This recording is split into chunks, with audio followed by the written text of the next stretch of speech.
बृहस्पतिवार व्रत कथा पूजा विधि व आरती सहित। बृहस्पतिवार व्रत की विधि। इस दिन बृहस्पतेश्वर महादेव जी की पूजा होती है। दिन में एक समय ही भोजन करें। पीले वस्त्र धारण करें। पीले पुष्पों को धारण करें। भोजन भी चने की दाल का होना चाहिए। नमक नहीं खाना चाहिए। पीले रंग का फूल, चने की दाल, पीले कपड़े तथा पीले चंदन से पूजा करनी चाहिए। पूजन के पश्चात कथा सुननी चाहिए। इस व्रत के करने से बृहस्पति जी अति प्रसन्न होते हैं तथा धन और विद्या का लाभ होता है। स्त्रियों के लिए यह व्रत अति आवश्यक है। इस व्रत में केले का पूजन होता है। प्राचीन समय की बात है, भारत में एक राजा राज्य करता था। वह बड़ा प्रतापी तथा दानी था। वह नित्य प्रति मंदिर में भगवत दर्शन करने जाता था। वह ब्राह्मण और गुरु की सेवा किया करता था। उसके द्वार से कोई भी याचक निराश होकर नहीं लौटता था। वह प्रत्येक गुरुवार को व्रत रखता एवं पूजन करता था। हर दिन गरीबों की सहायता करता था। परंतु यह सब बातें उसकी रानी को अच्छी नहीं लगती थी। वह न व्रत करती और न किसी को एक भी पैसा दान में देती थी। वह राजा से भी ऐसा करने को मना किया करती थी। एक समय की बात है कि राजा शिकार खेलने वन को चले गए। घर पर रानी और दासी थी। उस समय गुरु बृहस्पति साधु का रूप धारण कर राजा के दरवाजे पर भिक्षा मांगने आए। साधु ने रानी से भिक्षा मांगी तो वह कहने लगी, हे साधु महाराज, मैं इस दान और पुण्य से तंग आ गई हूँ। इस कार्य के लिए मेरे तो पतिदेव ही बहुत हैं। अब आप ऐसी कृपा करें कि सारा धन नष्ट हो जाए तथा मैं आराम से रह सकूं। साधु रूपी बृहस्पति देव ने कहा, हे देवी, तुम बड़ी विचित्र हो। संतान और धन से कोई दुखी नहीं होता है। इसको सभी चाहते हैं।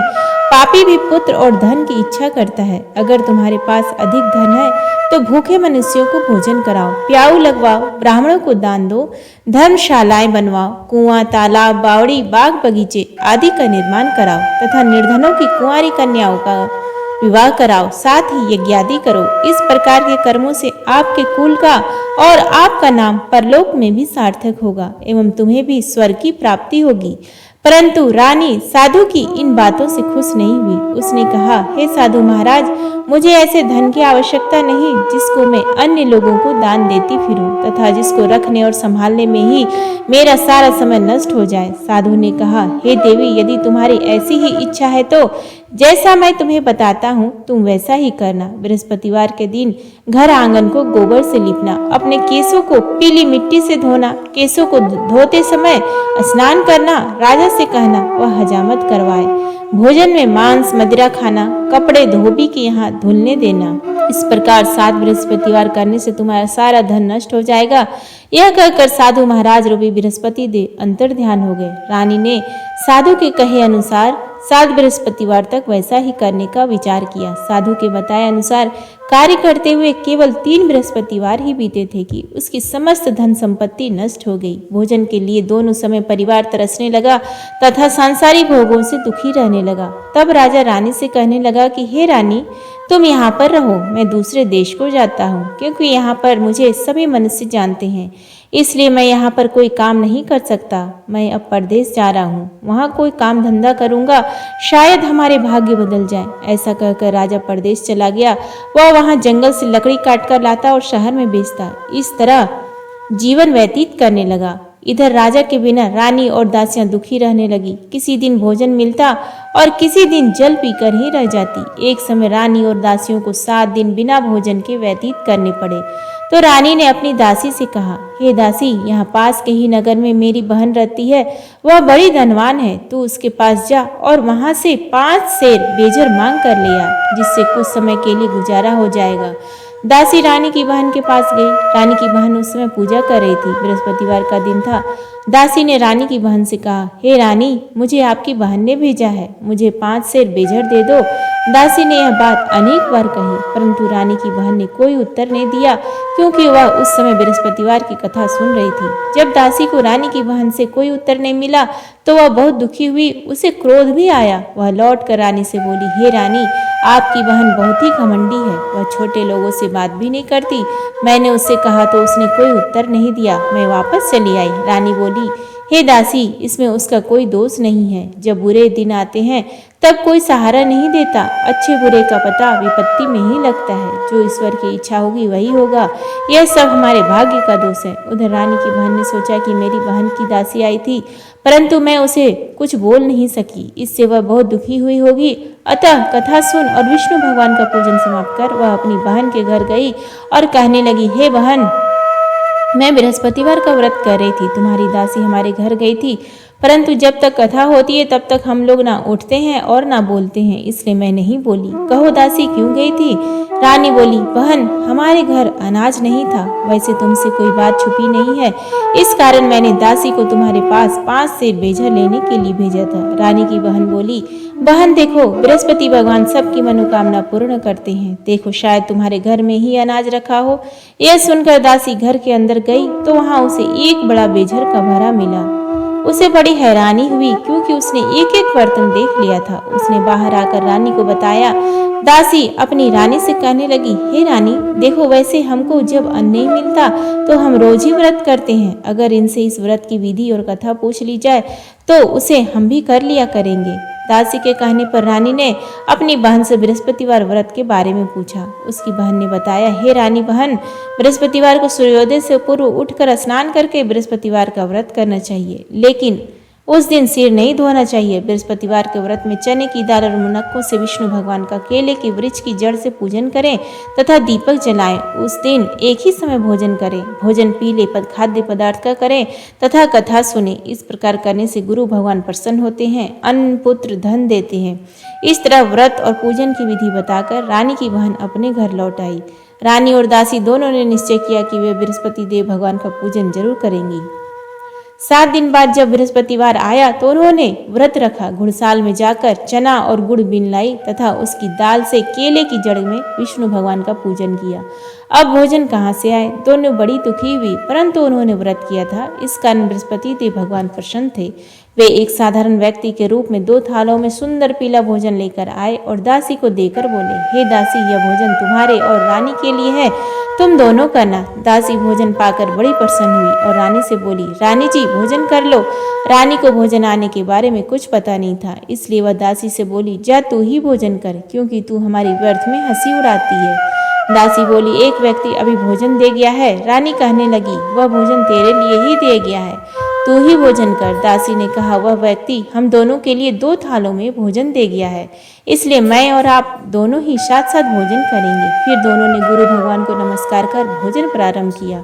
उसके बाद से वे प्रत्येक बृहस्पतिवार को गुरु भगवान का व्रत और पूजन करने लगी। बृहस्पति भगवान की कृपा से उनके पास धन हो गया, परंतु रानी फिर पहले की तरह से आलस्य करने लगी। तब दासी बोली, देखो रानी, तुम पहले भी इस प्रकार आलस्य करती थी, तुम्हें धन के रखने में कष्ट होता था, इस कारण सभी धन नष्ट हो गया। अब गुरु भगवान की कृपा से धन मिला है तो फिर तुम्हें आलस्य होता है। बड़ी मुसीबतों के बाद हमने यह धन पाया है, इसलिए हमें दान पुण्य करना चाहिए। तुम भूखे मनुष्यों को भोजन कराओ, प्याऊ लगवाओ, ब्राह्मणों को दान दो, कुआं, तालाब, बावड़ी आदि का निर्माण करवाओ, मंदिर पाठशाला बनवाकर दान दो, कुंवारी कन्याओं का विवाह करवाओ, धन को शुभ कार्यों में खर्च करो, जिससे तुम्हारे कुल का यश बढ़े तथा स्वर्ग प्राप्त हो और पितृ प्रसन्न हो। दासी की बात मानकर रानी ने इसी प्रकार के कर्म करने प्रारंभ किए, जिससे उनकी काफी यश फैलने लगा। एक दिन रानी और दासी आपस में विचार करने लगी कि न जाने राजा किस दशा में होंगे, उनकी कोई खोज खबर नहीं है। गुरु भगवान से उन्होंने प्रार्थना की और भगवान ने रात्रि में राजा को स्वप्न में कहा, हे राजा, उठ,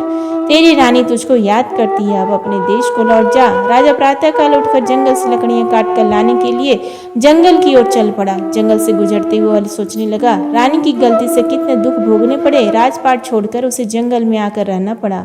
जंगल से लकड़ियां काट कर उन्हें बेचकर गुजारा करना पड़ा।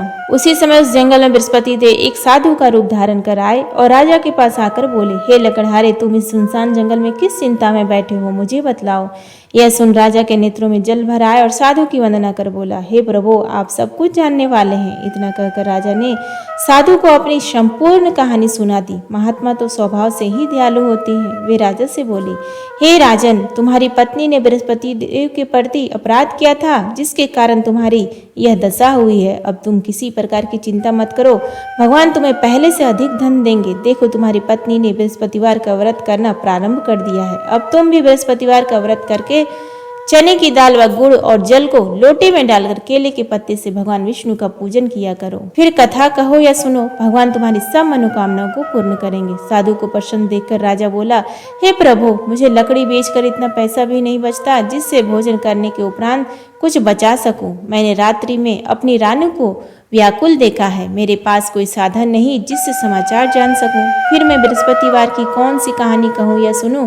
मुझको तो कुछ भी मालूम नहीं है। साधु ने कहा, हे राजा, तुम किसी बात की चिंता मत करो। बृहस्पतिवार के दिन तुम रोजाना की तरह लकड़ियां लेकर शहर में जाओ। तुम्हें रोज से दोगुना धन प्राप्त होगा, जिससे तुम भली भांति भोजन कर लोगे तथा बृहस्पति देव की पूजा का सामान भी आ जाएगा। बृहस्पति देव की कथा इस प्रकार है। प्राचीन काल में एक बहुत ही निर्धन ब्राह्मण था। उसके कोई संतान नहीं थी। वह नित्य पूजा पाठ करता, परंतु उसकी स्त्री बहुत ही मालिनता के साथ रहती थी। वह न स्नान करती और न किसी देवता का पूजन करती। प्रातःकाल उठते सर्वप्रथम भोजन करती, बाद में कोई अन्य कार्य करती। ब्राह्मण देवता बहुत दुखी रहते थे। पत्नी को बहुत समझाते, किंतु उसका कोई परिणाम न निकलता। भगवान की अनुकंपा से एक समय उस ब्राह्मण की पत्नी गर्भवती हुई और 10वें महीने एक सुंदर कन्या को जन्म दिया। निर्धन ब्राह्मण कन्या के जन्म से बहुत दुखी हुआ। धीरे धीरे ब्राह्मण की कन्या बड़ी होने लगी। बचपन से ही उस कन्या की रुचि भगवान विष्णु की पूजा में थी। वह प्रातः उठते स्नान आदि करके भगवान विष्णु की पूजा करने मंदिर में जाती थी। बृहस्पतिवार को व्रत करके विधिवत पूजा पाठ करती। पूजा पाठ के बाद वह पढ़ने के लिए पाठशाला में जाती थी। घर से चलते हुए वह मुट्ठी भर जौ साथ ले जाती और पाठशाला के रास्ते में थोड़े थोड़े जौ गिराती जाती थी। जब वह पाठशाला से घर लौटती तो जौ के वह दाने सोने में बदले हुए मिलते थे। लड़की सभी सोने के दाने बीन लाती थी। एक दिन जब वह सोने के दानों को साफ कर रही थी तो उसकी माँ ने कहा, बेटी, सोने के दाने साफ करने के लिए सोने का सूप भी होना चाहिए। अगले दिन बृहस्पतिवार था। उसने भगवान बृहस्पति देव की पूजा करते हुए प्रार्थना की, हे भगवान, यदि मैंने आपका व्रत विधिवत किया हो तो मुझे सोने का सूप दे दो। भगवान बृहस्पति देव ने उसकी मनोकामना पूरी करने का वचन दिया। पाठशाला से लौटते समय उसे रास्ते में सोने का सूप पड़ा हुआ मिला। घर लौटकर सोने का सूप अपनी माँ को दिखाकर वह सोने के दाने साफ करने लगी। उसी समय नगर का राजकुमार उसके घर के पास से गुजरा। उस सुंदर लड़की को सोने के सूप में जौ साफ करते देखकर राजकुमार उस पर मोहित हो गया। महल में लौटकर राजकुमार ने राजा से उस लड़की से विवाह करने की इच्छा प्रकट की। तो राजा ने ब्राह्मण को महल में बुलाकर राजकुमार से उसकी लड़की के विवाह करने की बात कही। ब्राह्मण तैयार हो गया। धूमधाम से उस लड़की का विवाह राजकुमार से हो गया। दुल्हन बनकर ब्राह्मण की लड़की महल में चली गई। लड़की के चले जाने से ब्राह्मण फिर निर्धन हो गया। उसे कई कई दिन भोजन भी नहीं मिलता था। बहुत दुखी होकर ब्राह्मण एक दिन अपनी लड़की के पास गया। अपने पिता से निर्धनता का समाचार सुनकर उसे बहुत सा धन देकर पिता को विदा किया। उस धन से ब्राह्मण के कुछ दिन तो आराम से गुजर गए, लेकिन जल्दी ही फिर भूखों मरने की हालत हो गई। ब्राह्मण अपनी लड़की से धन लेने के लिए फिर महल में पहुंचा। लड़की ने पिता की बुरी हालत देखकर कहा, पिताजी, आखिर आप कब तक मुझसे धन लेकर जीवन यापन करेंगे? आप कोई ऐसा उपाय क्यों नहीं करते जिससे आपका घर धन संपत्ति से भर जाए? ब्राह्मण ने कहा, मैं तेरी माँ को बहुत समझा लिया, पर उसकी समझ में कुछ नहीं आता। उसका फूहड़पन नष्ट हो तो घर की निर्धनता भी दूर हो जाए। तब कुछ सोचकर लड़की ने पिता से कहा, पिताजी, आप कुछ दिनों के लिए माँ को मेरे पास छोड़ जाओ। तब कुछ सोचकर ब्राह्मण पत्नी को लड़की के पास महल में छोड़ आया। लड़की ने अपनी माँ से कहा, माँ, तुम प्रातः काल उठकर स्नान आदि करके भगवान बृहस्पति देव विष्णु जी की पूजा अवश्य करना। पूजा करने से तुम्हारी निर्धनता अवश्य दूर हो जाएगी। लेकिन उसकी माँ ने उसकी कोई बात नहीं मानी। तब क्रोधित होकर लड़की ने अपनी माँ को एक कक्ष में बंद कर दिया। सूर्योदय के समय माँ को उठाकर जबरदस्ती उसे स्नान कराया और फिर मंदिर में ले जाकर भगवान बृहस्पति देव की पूजा कराई। कुछ दिनों तक ऐसा करने से माँ की बुद्धि में परिवर्तन हुआ और वह स्वयं बृहस्पतिवार का व्रत रखने लगी। उससे व्रत रखने से ब्राह्मण के घर में भगवान विष्णु के अनुकंपा से धन की वर्षा होने लगी। दोनों पति पत्नी धन संपत्ति पाकर आनंद पूर्वक जीवन यापन करते हुए विष्णु धाम को चले गए। लकड़हारा बने राजा ने उन साधु से भगवान बृहस्पति देव की कथा सुनकर बृहस्पतिवार का व्रत करके भगवान विष्णु की पूजा की। उस दिन से उसके सभी क्लेश दूर हो गए। लेकिन अगले बृहस्पतिवार को कामकाज में अधिक व्यस्त रहने के कारण उसने भगवान बृहस्पति देव का व्रत नहीं किया था। भगवान बृहस्पति देव लकड़हारे से क्रोधित हो गए और उसे भूल की सजा दी। उस दिन नगर के राजा ने नगर में घोषणा करके सबको सूचित किया, प्रत्येक नागरिक मेरे महल में भोजन करने आए। जो नहीं आएगा उसे अपराधी मानकर भारी दंड दिया जाएगा। लकड़हारा बने राजा ने उस नगर के राजा की घोषणा तो सुनी, लेकिन जंगल से लकड़ी काट कर लाने और उन्हें बेचने में देर हो जाने के कारण वह समय पर भोजन में नहीं जा सका। अतः राजा के सैनिक लकड़हारे को पकड़कर महल में ले गए। राजा ने उसे महल के एक कक्ष में बैठाकर भोजन कराया। उस कक्ष में एक खूंटी पर रानी का सोने का हार लटका हुआ था। लकड़हारा अकेला उस कक्ष में भोजन कर रहा था। तभी उसने एक आश्चर्यजनक घटना घटती देखी। देखते ही देखते वह खूंटी हार को निगल गई। थोड़ी देर के बाद राजा ने हार को गायब देखा तो लकड़हारे को कारावास में डलवा दिया। लकड़हारा मन ही मन अपने भाग्य को कोसने लगा। तभी उसे जंगल में मिले साधु को स्मरण हो आया। थोड़ी देर में भगवान बृहस्पति देव सन्यासी के रूप में उसके सामने प्रकट हुए और कहा, हे लकड़हारे, तूने भगवान बृहस्पति देव की पूजा नहीं की, इसी कारण तुम्हें कष्ट हुआ है। लेकिन अब चिंता मत करो, बृहस्पतिवार के दिन कारागार के दरवाजे पर तुम्हें कुछ पैसे पड़े हुए मिलेंगे। उन पैसों से भगवान बृहस्पति देव का व्रत करके उनकी पूजा करोगे तो तुम्हारे सब दुख नष्ट हो जाएंगे। बृहस्पतिवार के दिन दरवाजे पर पड़े मिले पैसों से चने और गुड़ मंगाकर लकड़हारे ने बृहस्पतिवार की कथा कही। तो भगवान बृहस्पति देव ने प्रसन्न होकर उस नगर के राजा को स्वप्न में लकड़हारे को कारागार से मुक्त करने को कहा। सुबह राजा ने अपने कक्ष में आकर देखा तो खूंटी पर रानी का हार टंगा हुआ था। राजा ने लकड़हारे को मुक्त कर दिया और उसे धन और आभूषण देकर विदा कर दिया। लकड़हारा बना राजा उस नगर के से चलकर अपने नगर में पहुंचा तो उस नगर में कुएं, धर्मशाला, बाग बगीचे देखकर बहुत प्रसन्न हुआ।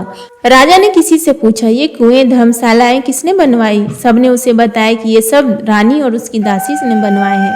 राजा ने महल में पहुंचा तो रानी ने उसका भव्य स्वागत किया। तब राजा ने निश्चय किया कि सप्ताह में एक बार तो सभी बृहस्पति देव का व्रत तथा पूजन करते हैं, परंतु मैं प्रतिदिन व्रत किया करूंगा तथा दिन में 3 बार कथा कहा करूंगा। अब राजा हर समय दुशाले में चने की दाल बांधे रहता था तथा दिन में 3 बार बृहस्पति देव की कथा कहता। कुछ दिनों के बाद राजा को अपनी बहन की याद आई। एक दिन घोड़े पर सवार होकर राजा अपनी बहन से मिलने चल दिया। अभी राजा नगर के बाहर पहुंचा ही था कि उसने कुछ लोगों को एक शव को ले जाते हुए देखा। राजा को स्मरण हो आया कि आज उसने किसी को बृहस्पति देव की व्रत की कथा नहीं सुनाई है।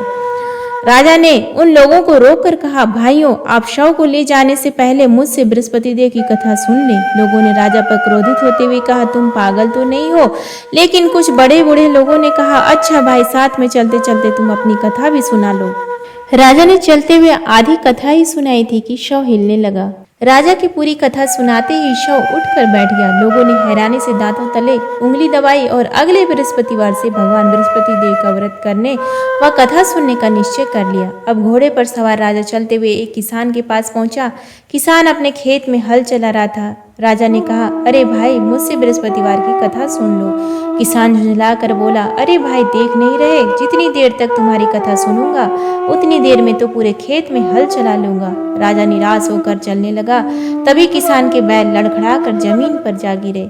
किसान के पेट में भी जोरों का दर्द होने लगा। उस किसान की पत्नी जब खाना लेकर आई तो उसने किसान से इस बारे में पूछा। किसान ने घुड़सवार की पूरी कहानी सुनाई। किसान की पत्नी दौड़ती हुई राजा के पास पहुंचकर हाथ जोड़कर बोली, भैया, मैं तुम्हारी कथा सुनने को तैयार हूँ। राजा ने उसके साथ खेत पर पहुंचकर बृहस्पतिवार की कथा सुनाई। तभी बैल उठकर खड़े हो गए। किसान के पेट का दर्द भी तुरंत ठीक हो गया। राजा अपनी बहन के घर पहुंचा तो उसकी बड़ी आवभगत हुई। अगले दिन सुबह उठकर राजा ने देखा घर के सभी लोग भोजन कर रहे हैं। किसी भूखे को बृहस्पतिवार की कथा सुनाए बिना राजा भोजन नहीं करता था। उसने बहन से कहा, बहन, क्या घर में कोई ऐसा व्यक्ति है जिसने अभी तक भोजन न किया हो? उसकी बहन बोली, भैया, हमारे घर में तो क्या, आपको पूरे नगर में कोई ऐसा व्यक्ति नहीं मिलेगा जिसने सुबह सुबह भोजन नहीं किया हो। तब राजा ने बहन के घर से निकलकर उस नगर में बिना भोजन किए व्यक्ति की तलाश की। एक गडरिये के घर में उसका बेटा बीमार होने के कारण भूखा रह गया था। राजा ने उसको जाकर बृहस्पतिवार की कथा सुनाई। कथा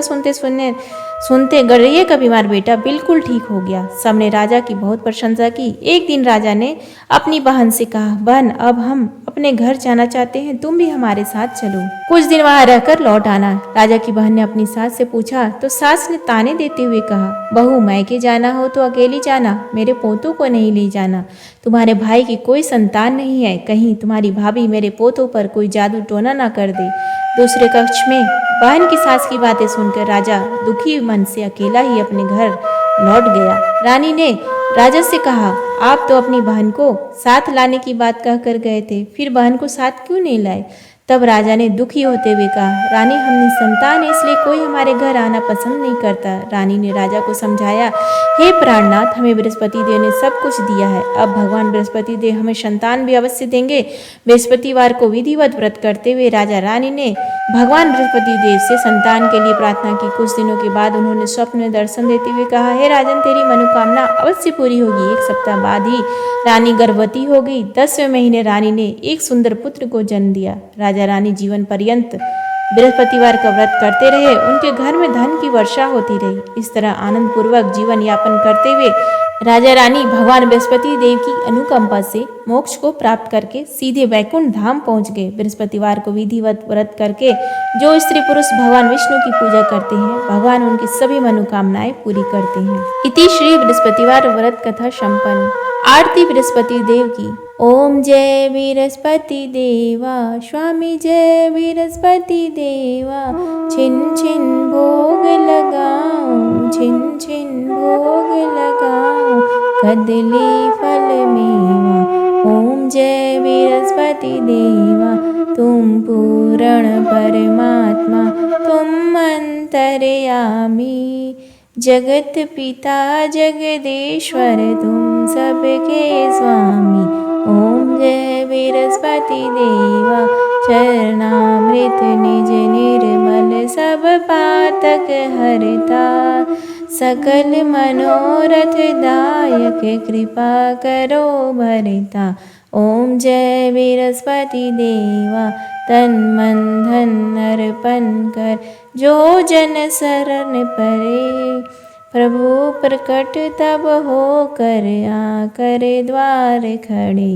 ओम जय बृहस्पति देवा, दीन दयाल दयानिधि, भक्तन हितकारी, पाप दोष सब हरता, भव बंधन हारी। ओम जय बृहस्पति देवा, सकल मनोरथ दायक, सब संशय हारी, विषय विकार मिटाओ, संतन सुखकारी। ओम जय बृहस्पति देवा, जो कोई आरती तेरी प्रेम सहित गावे, ज्येष्ठानंदानंदन सो निश्चय पावे। ओम जय बृहस्पति देवा, स्वामी जय बृहस्पति देवा। प्रेम से बोलिए बृहस्पति देवता की जय। उम्मीद है आपको आज का ये वीडियो पसंद आया, तो प्लीज़ वीडियो को लाइक करें, शेयर करें और कमेंट बॉक्स में जय श्री हरि विष्णु, जय बृहस्पति देवा लिखना ना भूलें। धन्यवाद।